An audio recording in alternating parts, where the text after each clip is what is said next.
მოგესალმებით უფროსო მეგობრებო, დღეს წარმოგიდგენთ ერთ-ერთ ყველაზე პოპულარულ თამაშს, თუ ყველაზე პოპულარულ თამაშს არა მთელ მსოფლიოში. ეს არის კატანი. კატანი საბაზისო ვერსია, რომელიც გათვლილია 4 მოთამაშეზე და კატანი დამატებითი კატანი 5-ან 6 მოთამაშეზე, რომელიც უბრალოდ ამატებს შესაძლებლობებს მოთამაშეებისთვის. კატანი არის როგორც თქვით, ერთ-ერთი ყველაზე პოპულარული თამაში მთელ მსოფლიოში. და საკმაოდ საინტერესო, საკმაოდ გამოსადეგი ეკონომიკური სტრატეგიული გათვლების სტრატეგიული გათვლებზე დაფუძნებული თამაში, რომელიც ზოგიერთი მოთამაშისთვის ასე ვთქვათ, ხანდახან შეიძლება ცოტა არასერიოზული იყოს, ხანდახან პირიქით ზოგიერთებისთვის ძალიან გაფეტიშებული იყოს, გააჩნია მოთამაშეების გამოცდილებას, გააჩნია მოთამაშეების თავისთავად სურვილებს და შესაძლებლობებს და მათ სიმპათიებს ამ თამაშის მიმართ. ამას იმიტომ ვამბობთ, რომ რეალურად ამ თამაში არ გჭირდებათ ასე ვთქვათ, არც ბრძოლები, არც რაღაც ჯადოქრობების გამოყენება, არც თქვენი პერსონაჟის გაძლიერება და ასე შემდეგ. ერთ-ერთი ამ თამაში რაც გჭირდებათ არის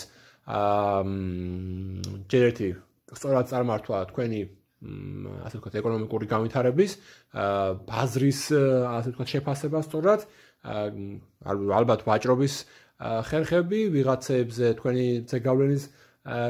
ზეგავლენის თავს მოხვევა ასე ვთქვათ ანუ მოკლედ ძალიან ბევრი რამ არის დამოკიდებული მოლაპარაკებაზე თუმცა ანუ ისევე როგორც ჩვეულებრივ საბაზრო ურთიერთობებში შეიძლება ძალიან მარტივად გაგიმართლოთ და არავისთან მოლაპარაკება და ვაჭრობა არ დაგჭირდეთ ისე მოიგოთ ეს თამაში. მოკლედ ასე რომ ვთქვათ, მარტივად რომ ვთქვათ, კატანს მოყვება რა თქმა უნდა ისე როგორც ყველა თამაშს მოყვება თავისი გაიდი, მანუელი, რომელშიც ძალიან კარგად არის აღწერილი მთელი კატანის მთელი წესების სიყვარული და ბედნიერება.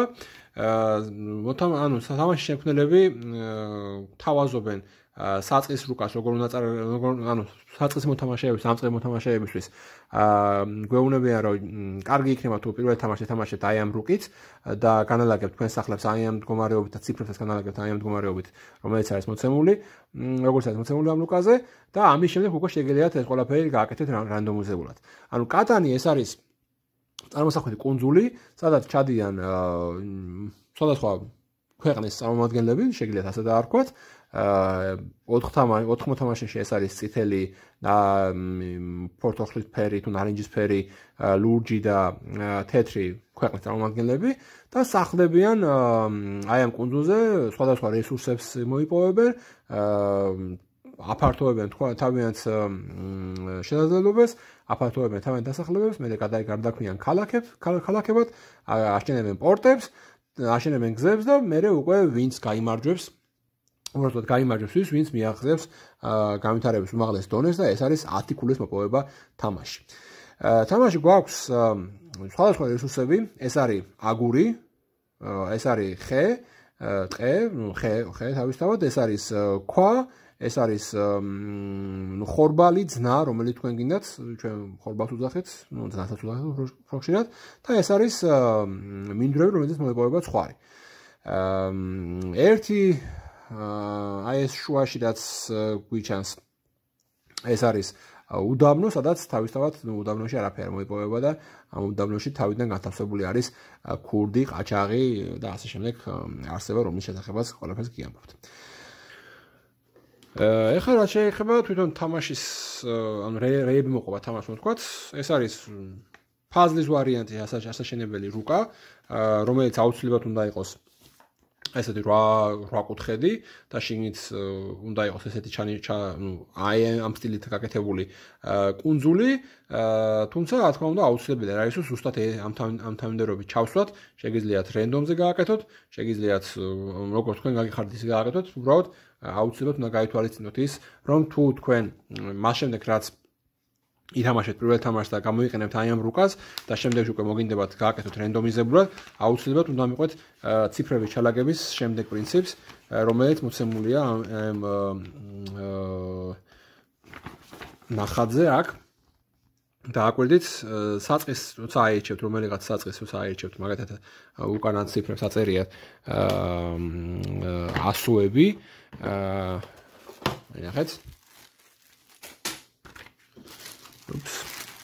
ნახეთ ინგლისური ალფავიტით არის მოცემული A B C D და ასე შემდეგ აი ეს ამოტრიალებულს ჩაალაგებთ ოღონდ უნდა ჩაალაგოთ აი ამ თანმიმდევრობით არა აუცილებლად აქედან დაიწყოთ თუნდაც აქედან დაიწყოთ მაგრამ უნდა გააკეთოთ წრეზე მიმართულება აი ესე წრე უნდა გააკეთოთ თუ აქედან დაიწყებთ მაშინ ესე წამოყევით ან ესე წაყევით და წრეზე გაყევით რომ ანუ ეს იმიტომ არის საჭირო რომ ანუ საუკეთესო ციფრები ასე ვთქვათ არ დაჯდეს ერთმანეთის გვერდზე რაზეა საუბარი ამას უფრო დეტალურად ახლა როცა დავალაგებ რუკას გავშლი უფრო მარტივად აგიხსნით მაგრამ აუცილებლად განეთვალისწინეთ აი ამ წესის გამოყენება რომ აუცილებლად წრეზე უნდა გაუშვათ ან ერთი ან მეორე მიმართულებით ციფრების ასოების ჩალაგება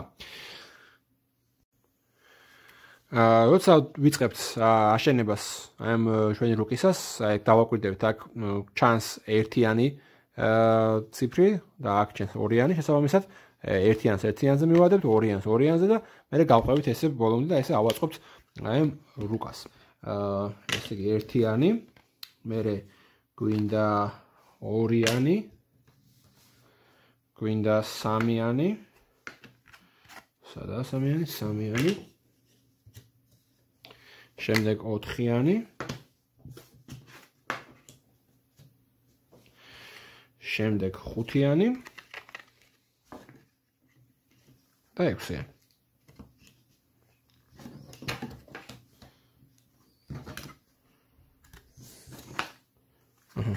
ერთიანი თავდება ესე დასრულდება ეს ესე შეიკრა, მოკლედ გარშემო კუნძულის გარშემო არსებული ზღვა თუ ოკეანე ჩვენი წარმოსახვით და მიხედვით. ამის შემდეგ უკვე ვალაგებთ აი ამ თაილებს, აი ამ რაკუთხედებს, შეგვიძლია ჩავალაგოთ რენდომი, შეგვიძლია ჩავალაგოთ ისე როგორც ნახატზე მოცემული, არ აქვს მნიშვნელობა, მოკლედ ახლა უბრალოდ ჩავალაგებ, რომ წარმოედგენა შეგვექნას რაზეა საუბარი. და რანაირად ითამაშება თლიანად ეს თამაში. მარტივად მიხვდებით რომ ეს არის ტყე ეს არის მინდვრები საიდანაც ვიღებთ ცხვრის რესურსს ეს არის უდაბნო ეს არის აგური მოსაპოვებელი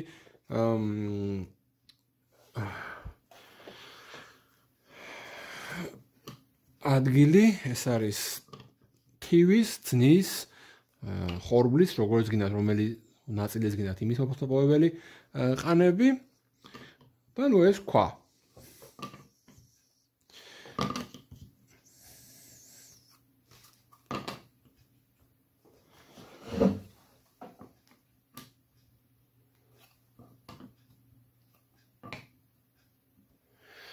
ასევე თქვენ დააკვირდებით რომ ზოგიერთ კუთხეში არის მიხატული ესეთი გემები რაც აღნიშნავს რომ იმ ადგილში შეიძლება თქვენ ააშენოთ პორტი ამის შესახებ ცოტა მოგვიანებით ეხლა უბრალოდ ვიტყვით რომ ეს არის მთელი კუნძული კატანის კუნძული 5 და 6 მოთამაშის შემთხვევაში ამას ემატება კიდე რამდენიმე ესეთი თაილი ანუ უფრო იზრდება რუკა შესაბამისად და 5 და 6 მოთამაშის შემთხვევაში არაფერი არ იცვლება ერთ-ერთი წესი ემატება რომელზეც ოდნავ მოგვიანებით ვიტყვი აი ამაზე იყო საუბარი ესე შეგიძლიათ ჩაალაგოთ A B C D და ესე წრეზე მოყვეთ ან ასე გაყვეთ არ აქვს მნიშვნელობა საიდან დაიწყებთ საიდანაც იქიდან დაიწყებთ უბრალოდ ჩაალაგეთ აუცილებლად წრიულად თორე შეიძლება ციფრები რომლებიც ასე ვთქვათ დაждდება ძალიან ანუ ახლა შეიძლება დაждდეს ძალიან კარგად გასაგვარებელი და ადვილად გასაგვარებელი ციფრები ამიტომ ყოველთვის გაითვალისწინეთ ეს მომენტი აი ნახოთ A C მერე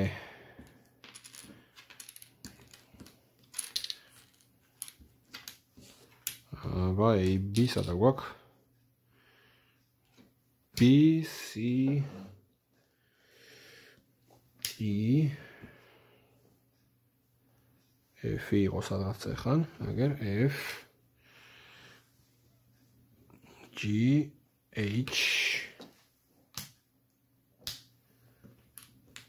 I J K L M მე უნდა შევიდეთ შიგნით, ახან უდაბნოს ტოვებთ, იმიტომ რომ უდაბნოში არ გვჭირდა არაფერი M N O P მერე D გამოგჩენია ABC D გამოგჩენია ამიტომ ეს უნდა გადმოვწვეთ ყველანი აქეთ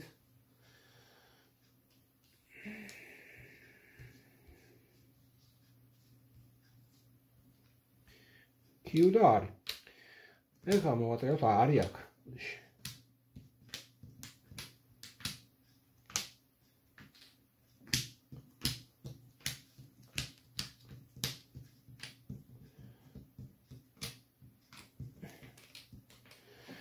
რაზე იყო საუბარი? მაგალითად ჩვენ დაგვედო ანუ ისე როგორც ჩვენ გვინდოდა და შეიძლება მოხვედრილი იყო ისე რომ 6-იანი და 6-იანი ერთად მოხვედრილი იყო ანუ ერთმანეთის გვერდზე, რაც ძალიან ცუდი არის. ეხლა რატოა ცუდი? კატანის თამაშისას ძალიან დიდი მნიშვნელობა ენიჭება თუ რომელ ადგილებში გაქვთ სახლები ჩადგმული. სახლის ჩადგმა რა იგულისხმება? თორსა თამაშს ვიწყებთ აქ არის საუბარი, ანუ სტანდარტულ პირველად მოცემულობაზე, შაბლონზე ასე ვთქვათ, შაბლონში გათვალისწინებულია სად უნდა ჩადგათ სახლები. აქ საუბარი იმაზე, როცა ჩვენ თვითონ თამაშობთ, ანუ უკვე გამოცდილი მოთამაშეები ვართ, ერთხელ თამაშები გვაქვს და უკვე ჩვენ თვითონ ვაკეთებთ თამაშის დაწყებას, ჩვენ თვითონ ვირჩევთ სად ჩავდგათ ჩვენი სახლები და სად ჩავალაგოთ შესაბამისი რესურსები. მე როცა ვირჩევ სად ჩავდგა სახლი, განთავსებული არის უკვე რუკაზე, ციფრები არ არის დალაგებული არის მხოლოდ რესურსების შესაბამისი რაკუთხედები. ამის შესაბამისად მე უნდა განსაზღვრო, რომელი რესურსების არჩევა მირჩევნია, სად მირჩევნია წასვლა და ასე შემდეგ. ეხლა მარტივად ვთქვათ, რა ქულებს გვაძლევს, რა რების აშენება შეგვიძლია და რა რას ნიშნავს ამ თამაში. ეს არის settlement-ი, დასახლება, ყველაზე მარტივი რაც შეიძლება, დასახლების ვარიანტი გააკეთოთ და რომელიც გააძლევთ ერთ ქულას, ერთ victory points. ეს არის გზა, რომელიც უნდა ჩადგათ იმისთვის, რომ მოკლედ გააფართოვოთ თქვენი დასახლება. და ეს არის ქალაქი, რომელიც რეალურად ნიშნავს იმას, რომ აი ამ settlement-ი შეგვიძლია დააპგრეიდოთ ამ ქალაქად. ანუ ცალკე ამ ქალაქის ჩადგმა არ შეგვიძლია, ჯერ აუცილებლად უნდა ქონდეს ჩადგმული settlement-ი და შემდეგ შეგვიძლია დავაპგრეიდოთ ეს ქალაქად. ჩვენ ყველა მოთამაშეს გვაქვს ჩვენი ეს ერთოდებული შპარგალკა, საბაზრო ფასების ფურცელი, საიდანაც ვიცით, რომელი მშენებლობისთვის რა რესურსები გვჭირდება. ქალაქის ასაშენებლად გვჭირდება ხე და აგური. გზას როგორც ხედავთ, არანაირი victory point-ის მოცემის საშუალება არ აქვს. მაგრამ გზა არის აუცილებელი მექანიზმი ამ თამაში, ერთ-ერთი აუცილებელი მექანიზმი მე ვიტყოდი. settlement-ისთვის ჭირდებათ ხე, აგური, ძნა და ცხვარი. იმისთვის რომ გადააქციოთ settlement-ი სიტით, ჭირდებათ 2 ძნა და 3 ქვა. ხოლო development card-ზე ცოტა მოგვიანებით ვისაუბრებთ. ეხლა ვნახოთ, თავიდან როცა ვთამაშობთ, ვირჩევთ ტერიტორიას, სად უნდა ჩავდგათ ჩვენი სახლი. ჩვენი სახლი შეგვიძლია ჩავდგათ ნებისმიერ ტერიტორიაზე, თუ ჩვენი ისვლა არის პირველი რა თქმა უნდა და პირველი ჩვენ ვირჩევთ.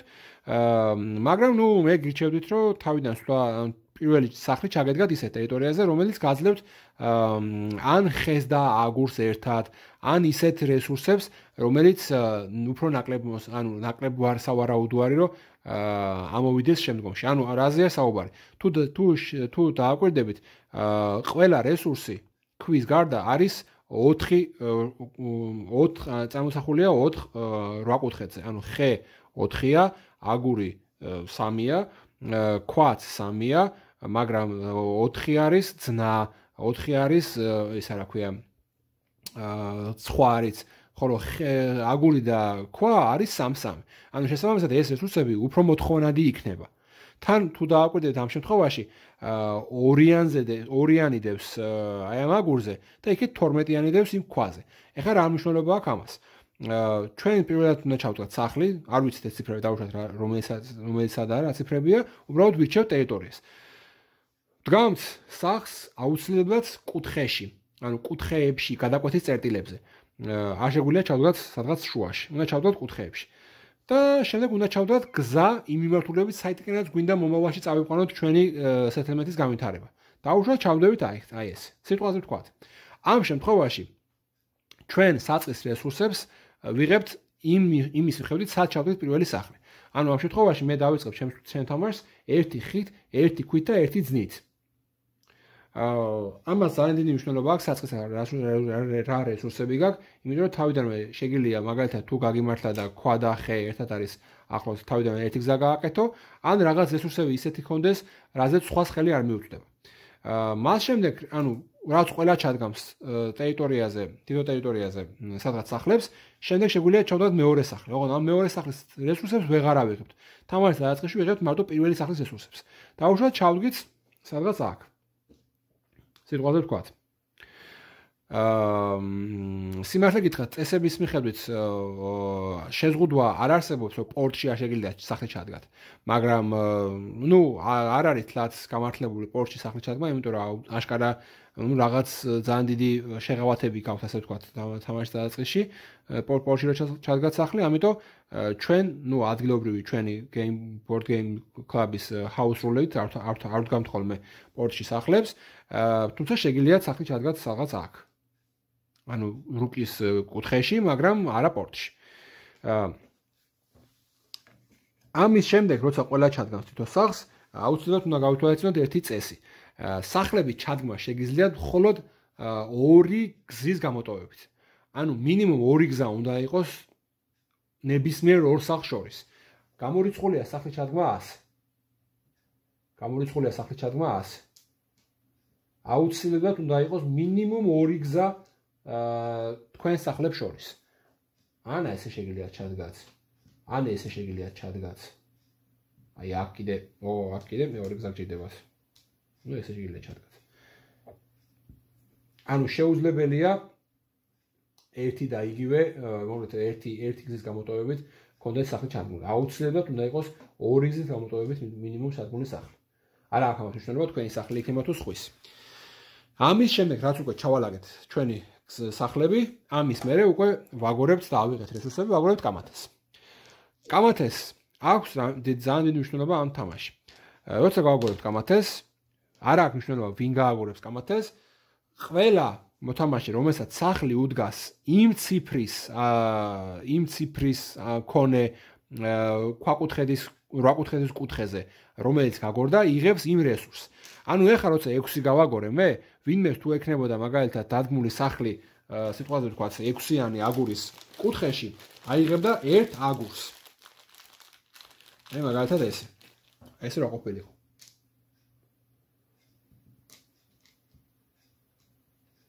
თეთრი აიღებდა 1 აგურს, ხოლო მე ავიღებ 1 ცხვარს.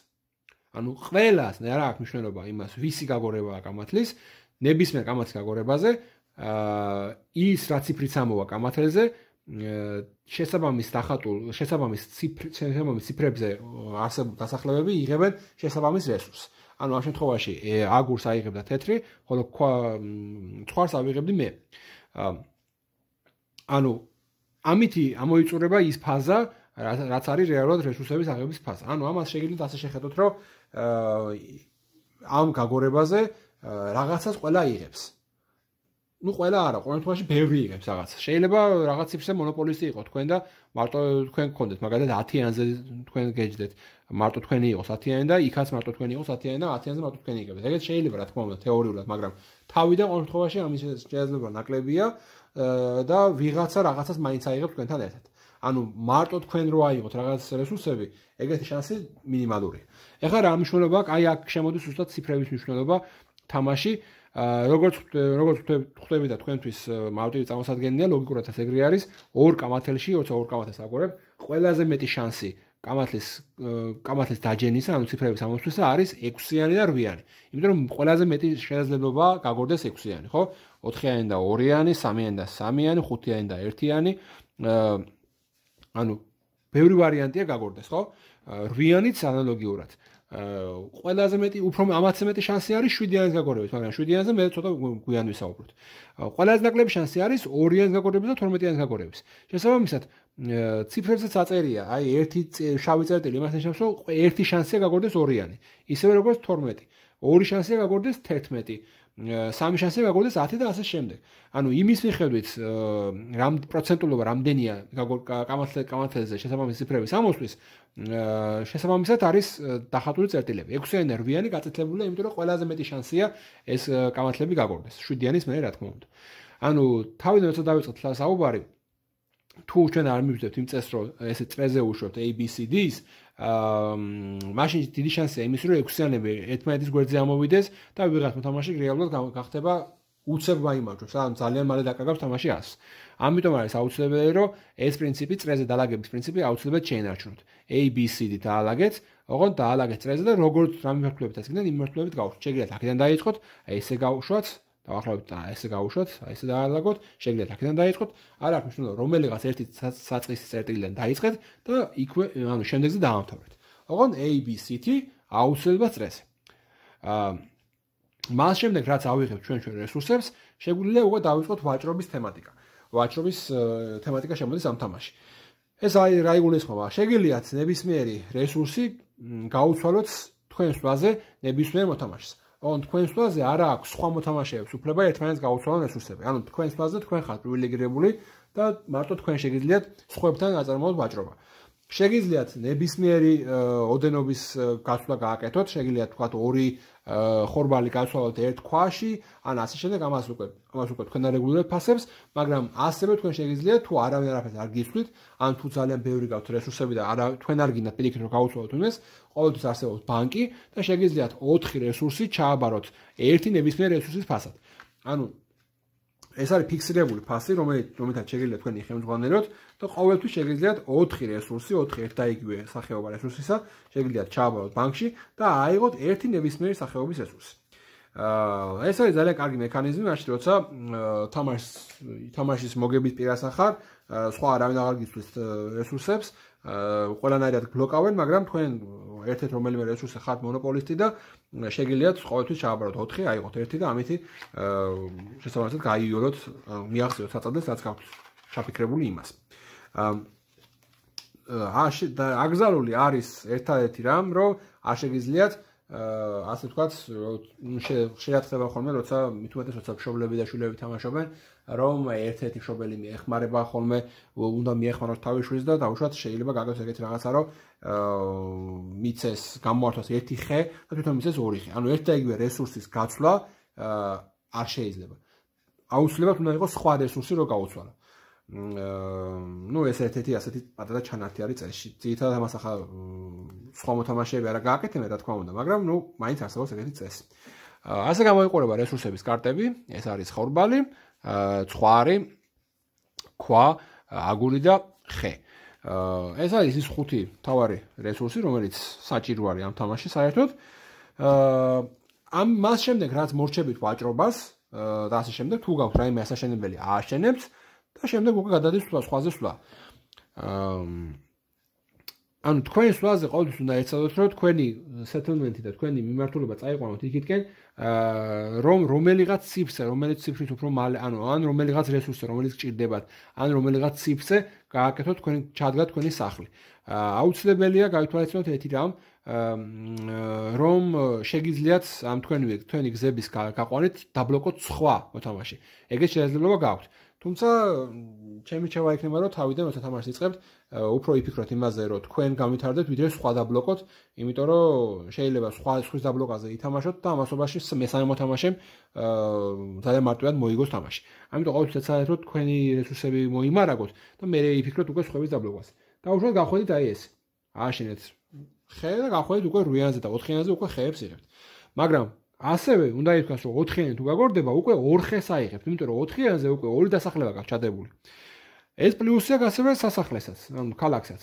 თუ თქვენ გადააქციეთ თქვენი დასახლება ქალაქად, 9-იანზე, 11-იანზე და 4-იანზე უკვე 2 რესურს ავიღებ, იმიტომ რომ ეს ქალაქი მე 2 რესურს მაძლევს იმ შესაბამის მის მომიჯნავე ტერიტორიებიდან. ანუ 4-იანი თუ გავაგორე ასე შემთხვევაში უკვე 3 ხეს ავიღებ, რაც არის დიდი ბონუსი რა თქმა უნდა. თუ თქვენ შეძელით და გახვედით პორტში, სიტყვაზე ვთქვათ აი ასე, კიდე გახვედით აი ეგცევით და გააშენეთ პორტი. პორტი იქნება, პორტად ჩაითვლება ის დასახლება, რომელსაც გასასვლელი აქვს ზღვაზე. ზღვაზე კი არა და გემთან. ანუ აი ესეთი ხიდები, აი ამ ხიდების თავში ჩადგმული სახლები იქნება პორტი. აი აქ ჩადგმული სახლი არ იქნება პორტი. აი არც აქ. აქ ჩადგმული სახლი იქნება პორტი. ну ან ერთგან ან მეორეგან თავისთავად, იმიტომ რომ ორი გზის პრინციპი აქ არ იმოქმედებს. როგორც შეამჩნევთ, რომ ზოგიერთ პორტს აწერია 3 ერთზე, ზოგიერთ პორტს ახატია შესაბამისი რესურსი და აწერია 2 ერთზე. ეს ნიშნავს, რომ თუ თქვენ პორტზე გახვედრით, რომელსაც აწერია 3 ერთზე, ანუ თქვენთვის უკვე სტანდარტული წესი რომ 4 რესურსის ჩაბარება შეგიძლია და 1-ის აღება აღარ მოქმედებს და თქვენ შეგიძლიათ უკვე 3 რესურსი ჩააბაროთ ერთნაირი და აიღოთ 1 რესურსი ნებისმიერი სახეობის. ხოლო თუ თქვენ გახვედრით ისეთ პორტზე, რომელსაც ახატია კონკრეტული რესურსი და 2 ერთზე, ანუ მაშინ იმ კონკრეტული რესურსის ჩაბარება შეგიძლიათ 2-ის და შესაბამისად აიღო 1. ანუ ამ შემთხვევაში თუ აქ გახვედრით, იქ გავედით, შეგვიძლია 2 ხე ჩავაბაროთ და 1 ნებისმიერი რესურსი ავიღოთ. ანუ ასეთი ასე ვთქვათ, მონოპოლია თუ გავაკეთეთ ხეზე, იმიტომ რომ 8 და 8-ის და 4-ის გაგვარების შემთხვევაში 3 და 2 ხეს ვიღებთ და შესაბამისად პორტიც გვაქვს, რომელსაც შეგვიძლია ამოვცვალოთ 2 ხე ნებისმიერ რესურსზე, ძალიან მაგარ მდგომარეობაში ხართ შეთვალეთ ამ შემთხვევაში. ამასთან ერთად თამაში გვაქვს development card-ი, რომელიც შეგიძლიათ იყიდოთ 1 ძნის, 1 ქვისა და 1 ცხვარის საშუალებით. development card-ები, ასე ვთქვათ, განსაზღვრავს თქვენი ნაციის და თქვენი დასახლების განვითარების დონეს და აქ შეიძლება ამოვიდეს სხვადასხვა კარტები, რომელიც როგორიცაა მაგალითად Aeroplan-ი, რომელიც ნიშნავს, რომ ნებისმიერი 2 რესურსი შეგიძლიათ აიღოთ ბანკიდან, ან შეიძლება ამოვიდეს road building-ი, რომელიც ნიშნავს, რომ ნებისმიერი 2 გზა შეგიძლიათ უფასოდ ჩადგა სადაც გინდათ იქ, ან შეიძლება ამოვიდეს monopoly, რაც ნიშნავს იმას, რომ შეგიძლიათ ერთი ნებისმიერი რესურსი მოითხოვოთ ყველა მოთამაშისგან. ანუ მაგალითად, თქვენს თვალზე ითამაშოთ ეს კარტი და თქვათ, რომ მე მინდა ხე და ყველამ უნდა მოგცეთ ყველა ხე, რაც კი ექნებათ ხელში. ეს ძალიან მაგარი კარტი არის. გარდა ამისა, ძალიან ბევრი კარტი development კარტებში არის რაინდი, რომელიც აკეთებს შემდეგ რაღაცას ასაც გეტყვით ცოტა მოგვიანებით და ამის გარდა გვხვდება კიდე victory point-ები, რომელიც უბრალოდ ქულა არის დამატებითი თამაში. development კარტებს აქვს ერთი დამახასიათებელი ნიშანი, რომ როცა მას ყიდულობთ, იმ სვლაზევე იმის გამოყენება არ შეგიძლიათ. ასევე არ შეგიძლიათ ერთ სვლაზე გამოიყენოთ 2 ან მეტი development კარტი. მარტო ერთი თამაში შეგიძლიათ, ერთი შეგიძლიათ ითამაშოთ, მხოლოდ ერთი development კარტი შეგიძლიათ ითამაშოთ მხოლოდ. მაგრამ სამაგიდოდ შეგიძლიათ იყიდოთ რამდენიც გინდათ იმდენი development კარტი ერთ სვლაზე. თუმცა თამაში შეგიძლიათ მხოლოდ ერთის და ისიც შემდეგ სვლაზე შეგიძლიათ იყიდოთ development კარტი. შეგიძლიათ ითამაშოთ წინა სვლაზე ნაყიდი development კარტი. ეხლა რა ხდება 7-იანის გაგორების დროს? 7-იანის გაგორების დროს უდაბნოში ყოფი ქურდი მივყავს სადღაც რომელიღაც ტერიტორიას, მაგრამ ჯერ ანუ ვაკეთებ ერთ რაღაცას. 7-იანს გაგორდება ყველა მოთამაშე, მათ შორის თქვენც, თუ თქვენ გაქვთ 7-იან მეტი კარტი ხელში, 7-იან მეტი არა, 7-ზე მეტი კარტი თუ გაქვთ ხელში, უნდა გადაგაგდოთ ნახევარზე მეტი კარტი. ნახევარი კარტები უნდა გადაყაროთ ხელიდან. ანუ 8 კარტი თუ გაქვთ ხელში, უნდა გადააგდოთ 4 კარტი ხელიდან. ეს წესი, ანუ საკმაოდ ისეთი რაღაცაა, ანუ ინფლაციისკენ მიმართული ამბავია, უფრო ანუ ისეთ მეტი რესურსები რო არ დაგიკრობდეთ ხელში, 7-იანი თუ გაგორდა, აუცილებლად უნდა ანუ ყოველთვის უნდა გქონდეს იმიშიში, რომ 7-იანი გაგორდება და აუცილებლად უნდა ეცავათ, რომ თქვენთან არსებული რესურსები მაქსიმალურად გამოიყენოთ და მაქსიმალურად დახარჯოთ. მოკლედ 7-იანი გაგორების შედეგად პირველი რაც ხდება, როგორც ვთქვით, არის ის, რომ 7-ზე მეტი კარტი თუ გაქვთ ხელში, ყველა მოთამაშის აგდებს ნახევარ კარტს ხელიდან. მეორე რაც ხდება, რომ ვინც გააგორა 7-იანი, იმას მიყავს ქურდი ნებისმიერ ტერიტორიაზე და ის ტერიტორია რესურსებს აღარ მოიტანს. ანუ 6-იანი რომს გააგორო, თეთრები ვეღარ აიღებენ აგურს. ანუ რომელიღაც ერთ ტერიტორიას ბლოკავთ. აჩერებთ იმ მუშაობას საერთოდ. ეს არის ძალიან კარგი მექანიზმი, რომელთაც შეგიძლიათ თქვენ манипулირება მოახდინოთ თქვენს იგივე მოთამაშეებზე, შეაჩეროთ მათი განვითარება და ასე შემდეგ. გარდა ამისა, რომ უბლოკავთ რომელიღაც მოთამაშეს ან მოთამაშეებს რესურსის მიღების საშუალებას, თქვენ შეგიძლიათ იმ მოთამაშეებისგან ერთისგან, რომლის ტერიტორიას დაბლოკეთ, შეგიძლიათ ერთი კარტი ამოიღოთ, ანუ ოღონდ უჩვენებლად, რა თქმა უნდა, ეს მოთამაშე გადაგიხსნით კარტებს და ერთი კარტი უნდა ამოაცავთ. ანუ თუ თქვენ მაგალითად 6-იანი დაბლოკეთ და ამ 6-იანზე თეთრებსაც გქონდათ გასასვლელი და თქვათ ლურჯებსაც, გინდათ თეთრებისგან ამოიღებთ კარტს, გინდათ ლურჯებისგან ამოიღებთ კარტს. ეს თქვენ განსაზღვრეთ, მაგრამ მხოლოდ ერთი მოთამაშისგან უნდა ამოიღოთ ერთი კარტი. მოკლედ ამის გაკეთების საშუალება აქვს რაინდსაც. რაინდს როცა ითამაშებთ, არ მოქმედებს მხოლოდ ის წესი, რომ 7 კარტზე მეტის გადაგდება ხდება, ანუ 7 კარტზე მეტის გადაგდება არ ხდება, მაგრამ რაინდ შეუძლია ქურდი გადაიყვანოს ნებისმიერ სხვა ტერიტორიაზე, სადაც თვითონ უნდა და ასევე მოპაროს ერთი კარტი იმ ტერიტორიის ფლობელ რომელიმე მოთამაშეს. თუ თქვენ შეაგროვებთ 3 ან მეტ რაინდს, პირველი ვინც შეაგროვებს 3 ან მეტ რაინდს, მიიღებს დამატებით 2 ქულას იმისთვის, რომ მას ეყოლება ყველაზე დიდი არმია. პირველი ვინც შეაგროვებს 3 რაინდს, ხოლო ამ 2 ქულის წართმევა შეუძლია ნებისმიერს, ვინც გადაასწრებს მას 1 რაინდით მაინც. ანუ ვიღაცა თუ შეაგროვებს 3 რაინდს კიდე ის ვერ წაართმევს აი ამ 2 ქულას. მაგრამ თუ ის 4 რაინდს შეაგროვებს მეორე მოთამაშე, მაშინ უკვე ამ 2 ქულას წაართმევს. ანალოგიური ხდება ყველაზე დიდი გზის პატრონის ქულასთან დაკავშირებით, იზრიღებს აი ამ მიღწევის 2 ქულას, ვინც შეაგროვებს პირველი 5 გზას, უწყვეტ გზას, აი ეს 4 ხო არის, დაუშვათ აი ეგ რო კონდეს მე-5 გზა, 5 გზავის ასექნება უწყვეტად, ის აიღებს აი ამ 2 ქულას, მაგრამ ნებისმიერი ვინც მასზე მეტ გზას გააკეთებს უწყვეტად, ის აიღებს ვის წაართმევს მას 2 ქულას და თვითონ აიღებს შესაბამისად. ანუ უწყვეტობაში გულისხმობ, რომ მაგალითად აი ასე როცა არის გზა, ამ შემთხვევაში ეს აღარ ჩაითვლება გზად. ანუ თქვენ ჩაგოთვლებათ 1 2 3 4 5 6 7 გზა. ეს მიუხედავად იმისა, რომ თქვენი გზა ერთი მიმართულებით უნდა მიდიოდეს გზა. ანუ ერთი უწყვეტობა უნდა იყოს და არა გვერდზე, ასე ვთქვათ, გაკეთებული გამყოფები აღარ გეთვლება თქვენ გზაში. ანუ აუცილებლად უნდა იყოს ერთი მიმართულება გზის. შესაბამისად, ჩაგეთვლებათ აი ეს 7 გზა თქვენს ყველაზე დიდ გზაში. ანუ ეს არის კიდე ერთი 2 ქულის აღების ვარიანტი, როგორც ვთქვით, არის რაინდების 3 რაუნდი კიდე 2 ქულის აღების ვარიანტი და არის ვიქტორი პოინტები, აი ესეთი ვიქტორი პოინტები, რომელიც შეგიძლიათ თამაშის ბოლომდე არ გამოაჩინოთ საერთოდ და თამაშის ბოლოს უცებ თქვათ, რომ აი მე მაქვს 3 ვიქტორი პოინტი და 7 ქულა ქონდეთ რეალურად აქ დახატული, ანუ ნაჩვენები და 3 ვიქტორი პოინტი ქონდეთ და მოიგოთ თამაში. თამაშის მოგება შეგიძლიათ მხოლოდ თქვენს თვალს. Victory points აქვს ერთი დამახასიათებელი ნიშანი, რომ მას თქვენ თუ იყიდით თქვენს თვალზე და ამოვიდა victory point და იგებთ ამ თამაშს, შეგიძლიათ ეგრევე ითამაშოთ. ანუ სხვა development კარტების შემთხვევაში თქვენ არ შეგიძლიათ development კარტები ითამაშოთ ეგრევე თქვენს თვალზევე, მაგრამ victory point შეგიძლიათ თქვენს თვალზევე ითამაშოთ. ანუ მაგალითად მე თუ მაქვს 9 ქულა და ჩემს თვალზე ვიყიდე development კარტი და ამომივიდა victory point-ი, შემიძლია ეგრევე ვითამაშოთ და მოვიგო თამაში. სხვის თვალზე თქვენ თამაშს ვერ მოიგებთ.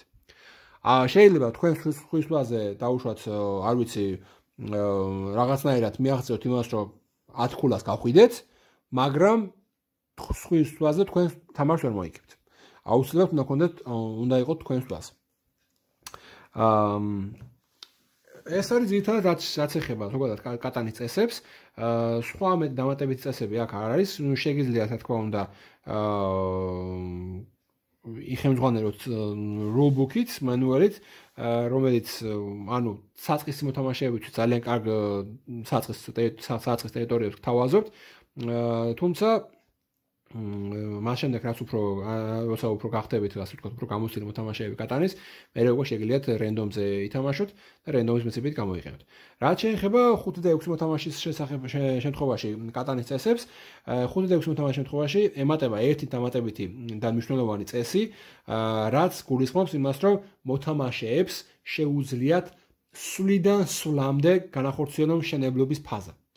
ეს რას გულისხმობს? ეს გულისხმობს, რომ მე თუ დავამთავრე ჩემი სვლა, როცა დავამთავრე ჩემს სვლას, ანუ გავაგორე კამათელი, გამახორციელე შესყიდვები, მოვში ყველაფერს და ვითამერე უკვე გადადის სხვაზე სვლა. აი ამ მონაკვეთში რიგის და მიხედვით, ანუ რიგითობის მიხედვით, შეუძლია ყველა მოთამაშემ მათ ხელში არსებული რესურსების გამოყენებით ააშენონ შენობები.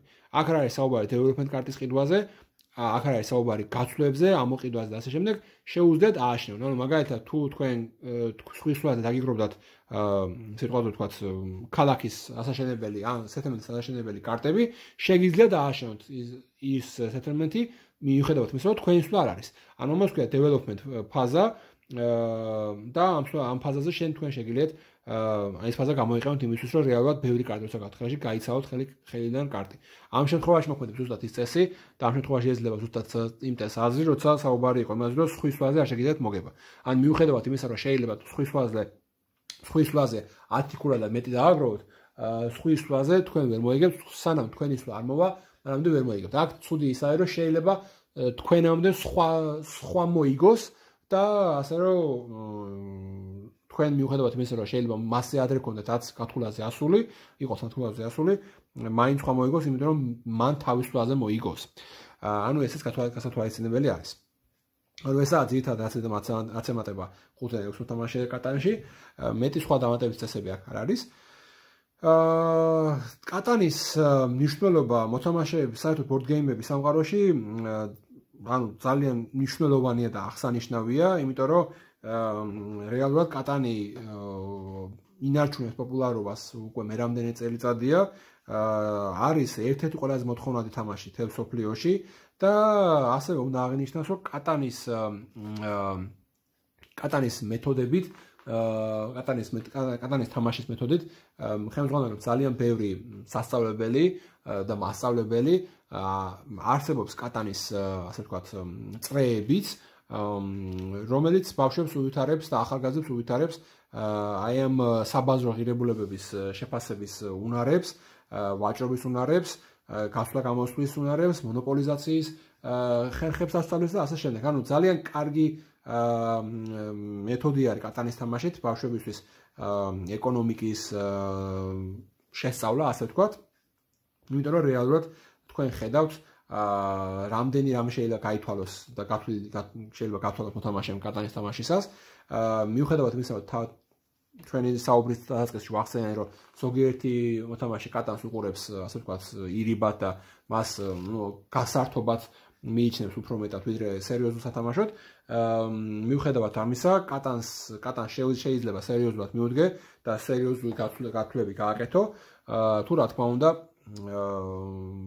ასეთი სურვილი გაქვს და ასეთ სიტუაციაში იმყოფები. რეალურად ძალიან დიდი მნიშვნელობა აქვს რამდენად კონცენტრირებული და რამდენად მონდომებული არიან სხვა მოთამაშეები.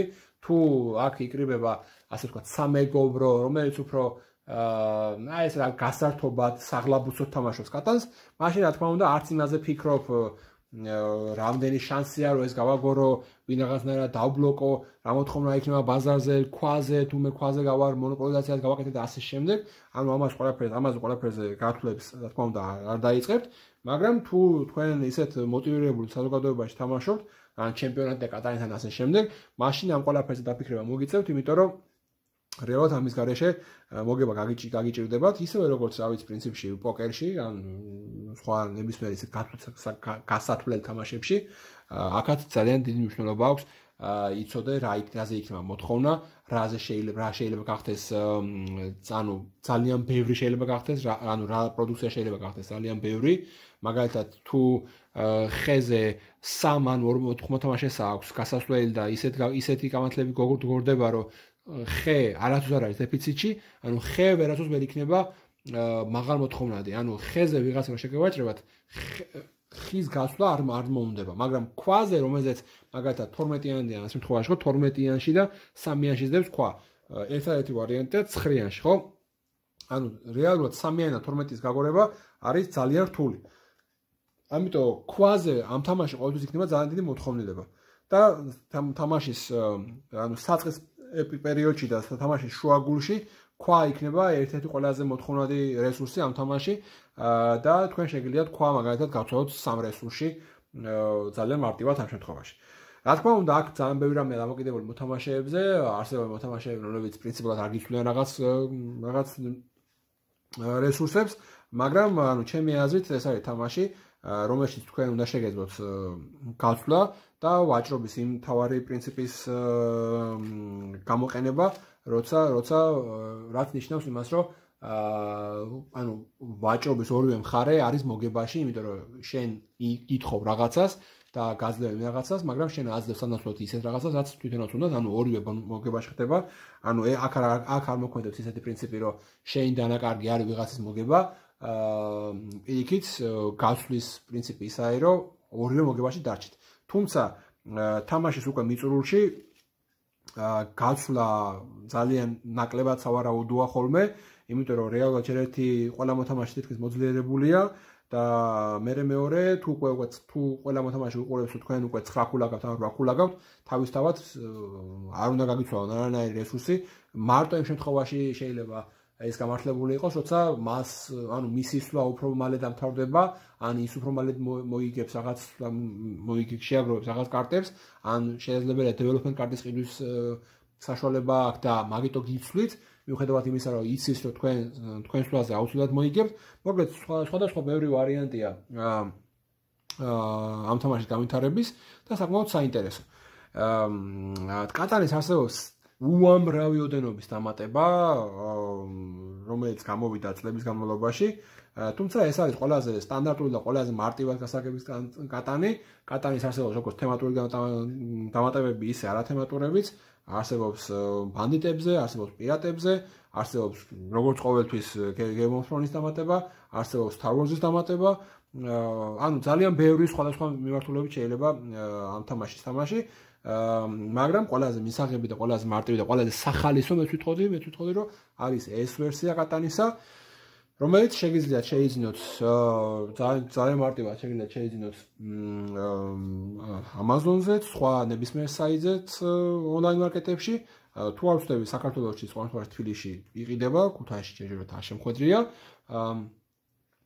და არსებობს კატანის ასე ვთქვათ ორი სახეობა, ერთი არის ოფიციალური ვერსია კატანის, ეს გამოიყურება ოფიციალური ვერსია და ესე გამოიყურება ჩინური ვერსია კატანისა და განსხვავებასაც რეალურად შეხედავთ. ეხლა ამოვიღებ და განახებთ.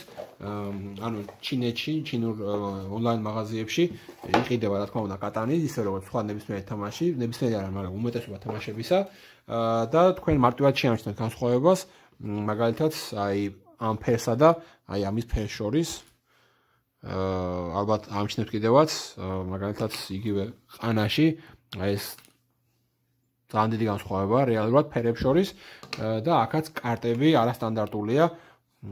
ეს არის ორიგინალი კატანი, ეს არის ჩინური კატანი, ანუ რეალურად უფრო დიდი არის და არ არის სტანდარტულ ყალიბზე მოჭრილი. ასევე შეამჩნევთ განსხვავებას ფიგურებს შორის, მაგალითად ეს არის პლასმასი ჩვეულებრივი, მაშინ როცა ეს არის უფრო ხის მსგავსი ფიგურა. ანუ განსხვავება რა თქმა უნდა არსებობს. თუმცა რა თქმა უნდა თუ თქვენ ახლა ამ დეტალებს არ გამოიყიდებით და ასე შემდეგ, ჩინური ვერსია გასაგებად უფრო იაფიღირს, ვიდრე ევროპული და ამერიკული, ამიტომ შეგიძლიათ უფრო მარტივად იყიდოთ ჩინური ვერსიები და ითამაშოთ ჩინური ვერსიები, ამით არაფერი დაშავდება. უბრალოდ რო იცოდეთ, შეიძლება შეგხვდეთ ძალიან ბევრგან კლუბებში სხვადასხვა ვერსიები კატანის და ამიტომ რო იცოდეთ და გათვითცნობიერებული რო იყოთ. ეს არის სულ რაც კატანზე მინდოდა მეთქვა, თუ რაიმე წესი გამომრჩა, ან რაიმე კომენტარი გექნებათ, კითხვები გექნებათ, შეგიძლიათ მოგწეროთ.